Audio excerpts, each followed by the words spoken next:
I have the privilege of introducing a piece of work that is so important and so overdue. And I love that all the speakers who have come to this stage have mentioned it over and over and over, and its importance cannot be overstated. This evening, we are launching a landmark sexual harassment report for Kenya's built environment sector, a study that holds up a mirror to our industry and invites us to step into a more courageous and, even more importantly, accountable role.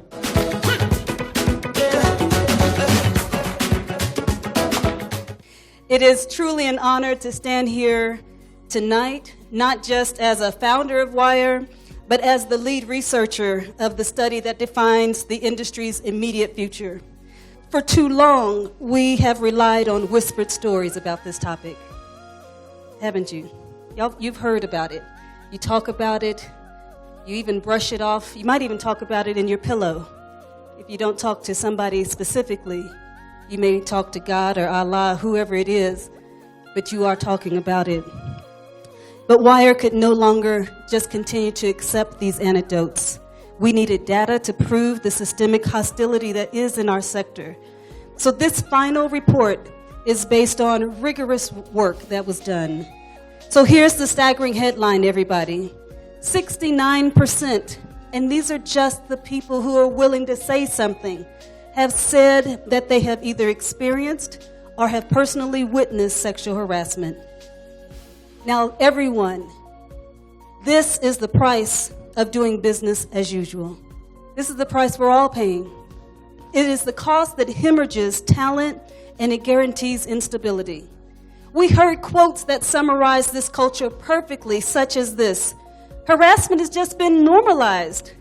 It's just almost as normal as, tea, coffee in the break room, you will be harassed. It's kind of like that. So our research isolated 2 structural flaws that allows this epidemic to persist. We confirmed what we already knew. There are virtually no policies protecting women in the built environment.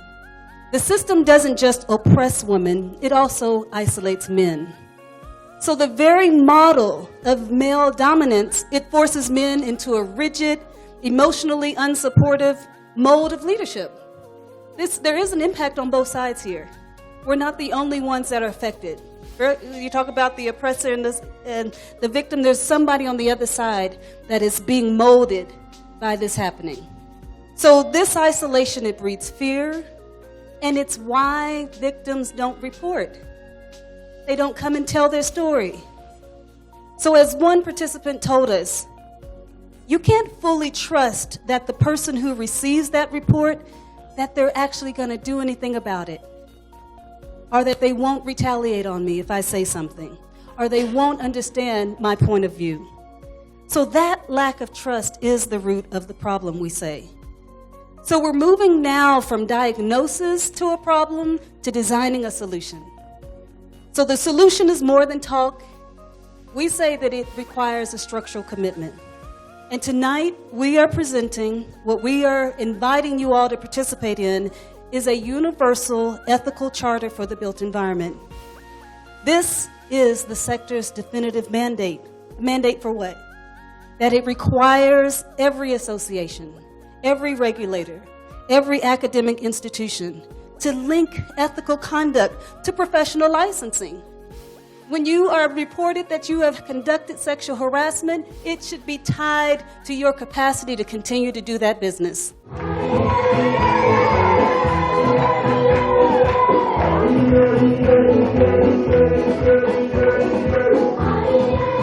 Over the last 9 years, ladies, I don't know what you had envisioned, but you opened a platform for us. Members have really supported us, and we continue to grow, not just in numbers. I think you've heard some of the WIRE stories, very inspiring. What is your WIRE story? That's a story that you need to tell, and tell proudly. It's something that also inspires other women. This is no longer a male-dominated field. It's our field. We all belong. We have the mentorship and capacity building that is run under the WIRE Lift program. the research and advocacy, as I've talked about, different partnerships and collaborations, as you've seen, and our vision for the future is growth of mentorship and leadership pipelines, greater advocacy for the creation of more opportunities for women in the sector, stronger research capacity and evidence-based advocacy, enhanced student to professional transition support, and greater influence in the built environment policy making and even in our country at large. I just want to say thank you very much for the support that you've given us. It's been overwhelming, and we are very happy. We're going to continue to do our best. Please come and talk to us. You've seen the rest of the members. Reach out to anyone if you have an idea, if there's something that you want us to partner with you in. We are ready to work with you. We're ready to support you in your events. Sometimes you just need someone to pat your back, and we are ready to pat your back. Thank you very much.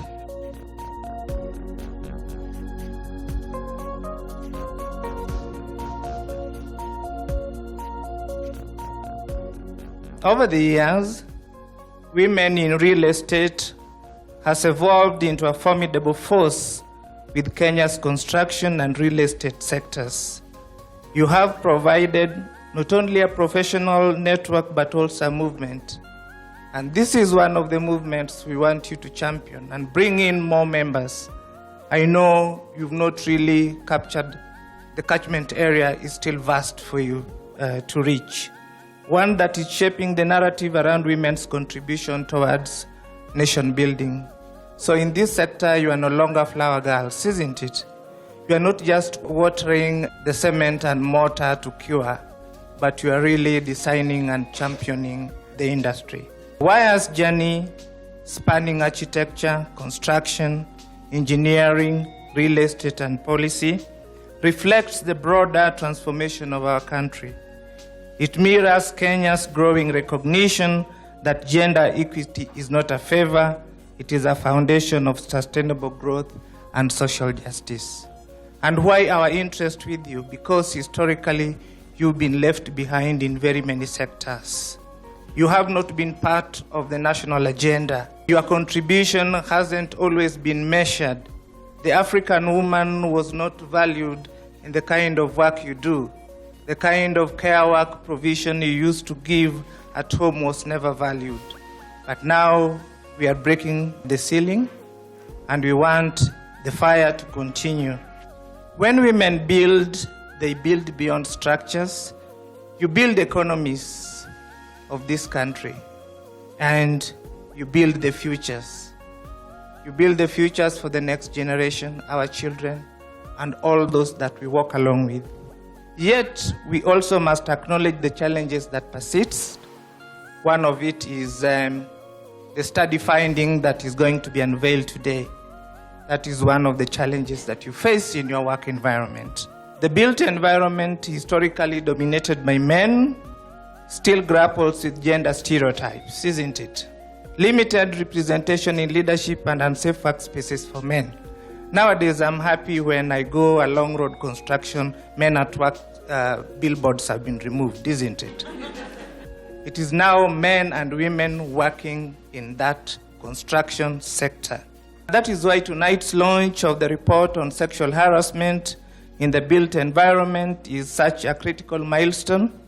It takes courage to confront uncomfortable truths.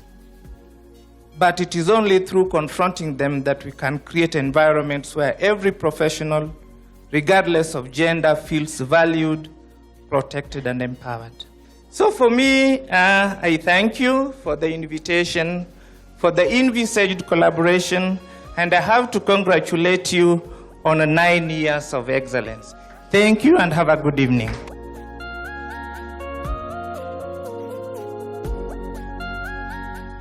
Our chief guest this evening is one we have all interacted with on our screens with the famous tagline, "There's something for everyone."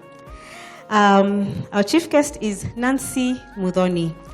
She's the founder, executive producer, and host of the award-winning real estate TV show, The Property Show with Nancy, and Recently, she has a Kikuyu version. I'm not sure I'll pronounce that well, but Twake Oikaro Wako Lemodoni, Property Show Kikuyu version, which airs on K24 and Kameme every Sunday. Welcome, Nancy. Tumeona mkono wake Bwana.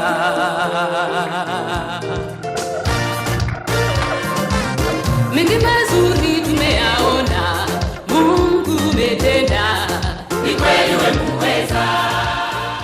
I don't know about you, but every time I hear the phrase wire and 9 great years of change, I think of women like us. Women who can run a business, raise a family, negotiate a deal, pay school fees, close a land transaction, manage construction sites, handle clients, and still show up looking absolutely fabulous. Let's give ourselves a hand of applause. Tonight, it is about celebrating women.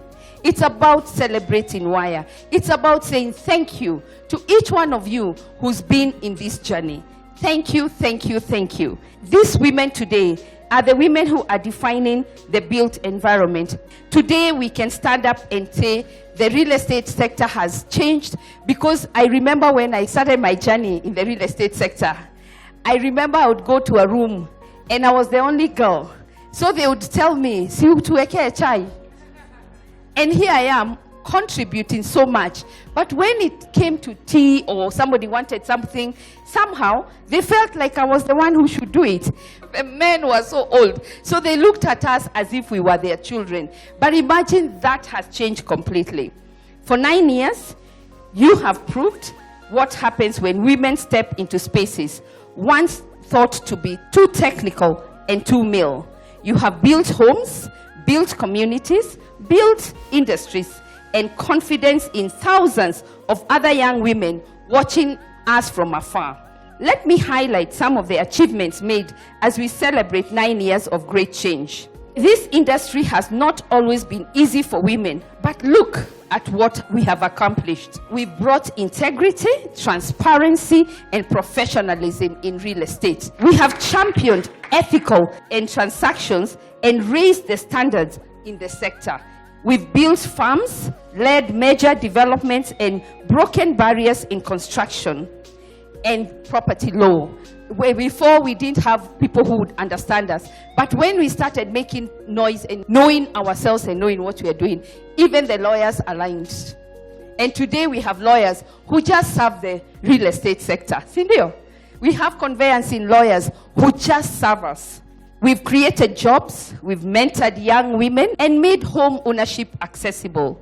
We've shown that women are not just participants in real estate. We are leaders, innovators, and economic drivers. And even more importantly, we've shown that when women lead, communities flourish. The impact of Wire has been to break the ceiling, and all of you have seen this and have been part of this. I just want to talk to the women who are not members of the Wire. Wire has opportunities, and people have said here, we are a community that works with each other. My work is to know, if I hear somebody wants somebody, I call the ladies. And I'll tell you something, anybody who's been introduced from Wire will never let you down. So I would urge you, if you're not a member of Wire, let us join Wire. They have fantastic programs that are coming next year. And these programs will support, even if you're not in the built environment, utasikia raha.